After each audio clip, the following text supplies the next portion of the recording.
Is a very old story about the old couple who fought all the time. The husband constantly nagged and scolded his wife so that she was almost driven to distraction. But one day they were standing beside a well, and when the husband was in the middle of his tirade, the wife gave him a good push, so he fell down into the well. He was still scolding as he tossed and turned and spiraled down into the well. But suddenly there was a moment of silence, and the wife, as she was looking, noticed that there was a tendril of smoke coming out of the well. And that tendril grew bigger and bigger, and as it emerged from the well, it turned into the big face of a genie. Well, the genie was irate. Who was it who sent that abominable piece of manhood down to disturb my peace of 1,000 years? And the wife said to the genie, well, you've only had to put up with him for 3 minutes. I've had to put up with him for 25 years. So the genie said, I understand exactly what you're saying. So they started to get into conversation. And the genie said to the wife, well, what are we going to do now? And genie said, well, we might as well go into town. So they took the road into town, and on the way they were talking very amiably about this and that, and deciding what they were going to do. So the genie said, well, I've got an idea. I'll go ahead and I'll go to the palace and I'll enter and bedevil one of the princesses.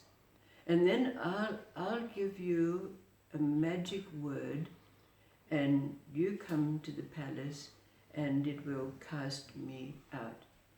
But you have to remember, you can only use this magic word once.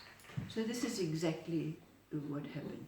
The genie flew off into town and entered into one of the princesses, and so she went into this paroxysm, as we know happens. And so the old woman came into town, and she, when the messengers came around asking, was there anyone there who could help to cast out this demon from the king's daughter? The old woman said, yes, I can do that. I can cast out demons. So she was taken to the palace and brought into the presence of the princess, and of course she used the magic word, and immediately the genie was cast out of the princess's being.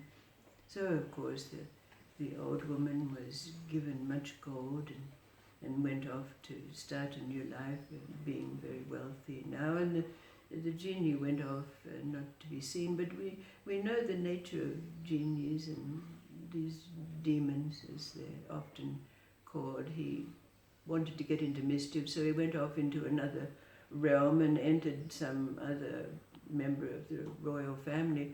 And of course the word got to this royal family that there was an old woman who cast out demons. So immediately a messenger was sent to the old woman to bring her to this other kingdom to cast out the demon. But of course she'd been told that she could only use this magic word once, but what could she do? This was a king who, she had to obey what this king said. So she came into the presence of this being who was taken over by the genie, and she used the magic word again. And the genie came out of the princess, and he was, didn't I tell you that you could only use this magic word once? And the old woman thought for a moment, and of course the genie said to her, well, now I'm going to enter into you and bedevil you for the rest of your life. So the old woman said, oh well, I'll just go back to the well where my husband is, and we'll both be bedevilled for the rest of our life. But of course the old woman was very rich now, and the genie had gone, never to be seen again. But of course the old woman was quite famous now, because she found that this magic word that she had didn't just work with this genie and demon, it worked with any. So she was much sought after to be a caster out of demons. So it brings us back to the question, what is that magic word? And we know in magic terms, universally, hey presto, or abracadabra, or Mary Poppins supercalifragilisticexpialidocious. We know they're magic words, and we kind of use the Om as a magic word too, because we know, quite amongst spiritual circles, so we recognize the Om is used universally to get us together, to put us in a place where, could it be, well, anyway, you know, you can see the relationship now, can't you?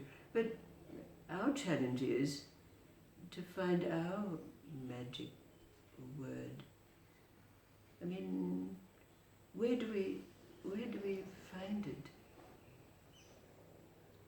So, you know, over these years there are some who have come along and they've asked me, will you just give me a mantra? Will you just give me a mantra? Expecting that to be passed on from someone else as though we have a universal magic mantra.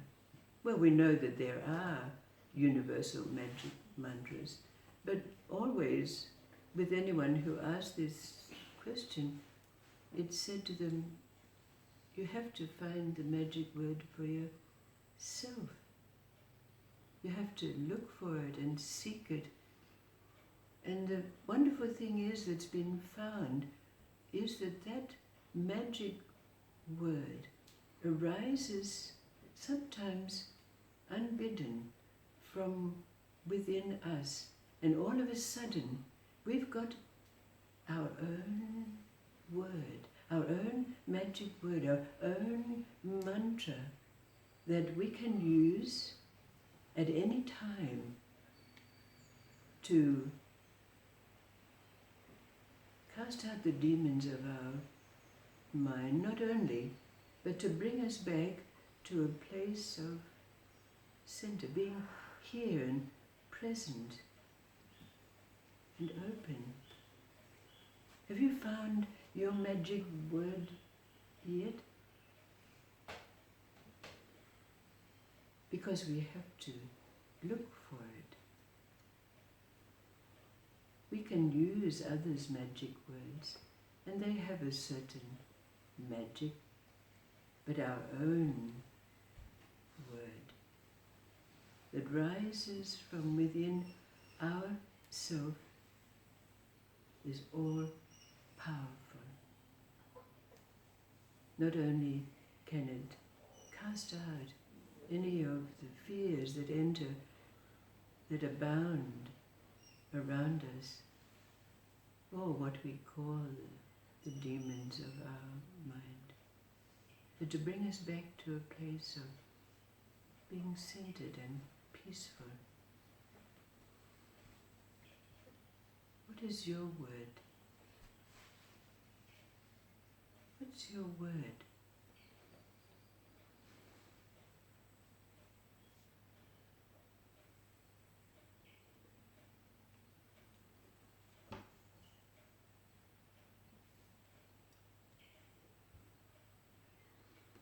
Because the challenge is, whilst we can use the mantras and words that are abounding at all levels, magic and spirituality and all, the word that is, the word that does all for us brings us back to peace and centeredness, casts out all the demons of mind, is ours.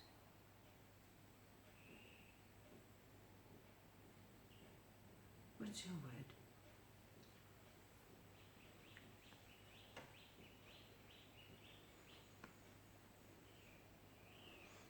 What's your word?